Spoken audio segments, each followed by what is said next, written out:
Well, Singaporeans are highly aspirational, and we want good jobs for ourselves and particularly for our children. So we asked also for feedback from people about what types of jobs, what job opportunities and career aspirations we have. And actually, we had a whole range of responses. And so the NPDD people didn't quite know how to put it together on a word cloud. What you end up with is a lot of words and a lot of small words, and you won't be able to read it. But it's really a wide range of career opportunities, attractive salaries, and work-life balance, sense of purpose. So it's a whole range of things that Singaporeans want. Exciting, interesting, well-paying jobs. And the reality is, we are trying in our universities, polytechnics, ITs, to train as many Singaporeans as possible for jobs like these. But to create many of these new industries requires bringing in new growth areas and new exciting industrial sectors. And sometimes we just don't have enough Singaporeans to create enough of a critical mass in these new industries. And we need to start them in some way. Otherwise, it takes many, many years to get there. One example is the biomedical science industry. 10 years ago, in 2001, 1 in 5 of the professional, managerial, executive positions in the biomedical sciences industry were held by locals. 1 in 5. But the proportion has grown over the last 10 years because we've been encouraging this very exciting new growth industry to take root in Singapore and grow and provide many more jobs for Singaporeans. So what has happened is that in 2001, 1 in 5 of the PME positions in this sector were held by locals. But this proportion now is 1 in 3, and a much larger sector now. And in this last 10 years, 2,000 new PME jobs for locals were created in this sector. So 2,000 jobs in this sector in the last 10 years.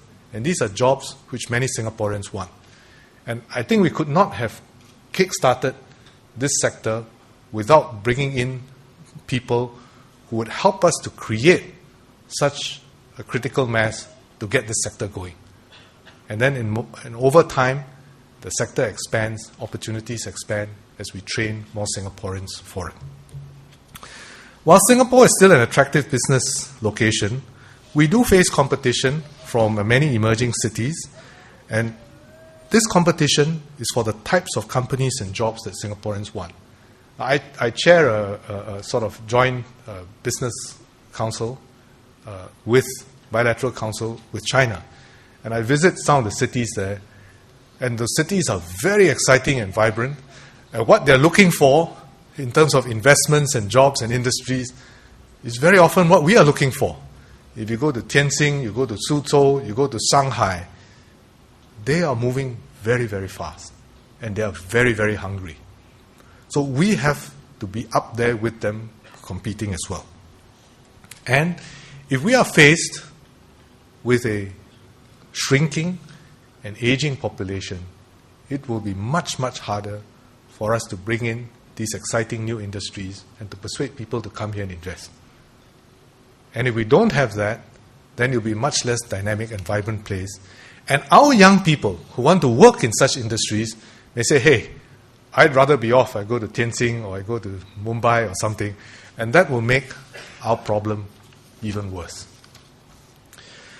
So, unlike our resident population of citizens and PRs, for which we want long-term stability, our foreign workforce is a transient one.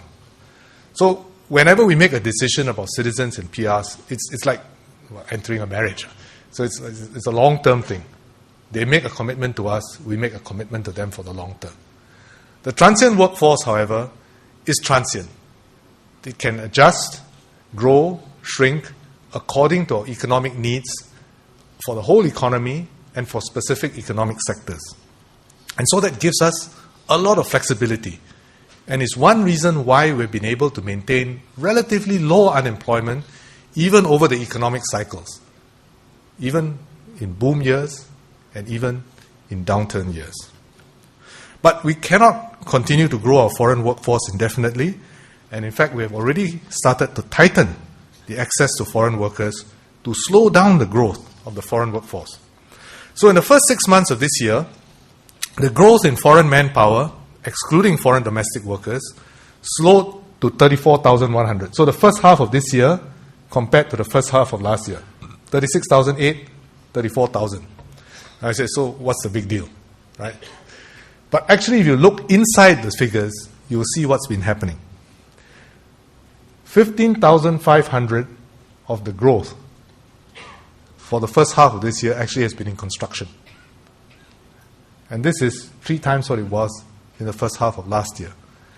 And so if you are in the non-construction sector, which I think some of the people here in the companies are in, you will have seen the growth in total foreign workforce slow down from 31,000 to 18,006. So there is a very serious tightening of this. We need the construction workforce because we want to build more HDB homes, we want to build MRT lines and so on. And somebody has to build them. Not many Singaporeans want to be in the construction industry. But we already know from our feedback from the Association of Small and Medium Enterprises, 8 in 10 SMEs are facing manpower shortages. And 3 in 10 are looking to relocate overseas to stay viable. Now, this is a serious matter because our small and medium enterprises employ 70% of our workforce. And we have to be mindful that many of the SME owners are Singaporeans too, and many of the workers are Singaporeans, and if we squeeze too hard, they will lose their jobs too, if they move abroad or they close down. So we have to make these adjustments in a calibrated way to make sure that the hard drive, the efforts that we're putting into, the great efforts that we're putting into for productivity and transformation can have time to take place. We also live in a very volatile world. In the last 15 years, we have had 5 down cycles. 1997, Asian financial crisis, SARS, September 11, 2001, SARS 2003, the Lehman crisis in 2007 and 2008, and now the Eurozone crisis. So in those years, when growth is strong, we should go for it, seize the opportunities that come our way. And in such times, we may allow more foreign workers to come in to supplement the workforce. And such periods will make up for the years of slow or even negative growth when we expect the demand for foreign workers to moderate or fall. But our overall growth target, as set out by the ESC, the Economic Strategies Committee, is to achieve a 3 to 5% growth rate per annum, smoothed out, averaged out to 2020. And I think this is a reasonable growth rate even beyond that if we can achieve it.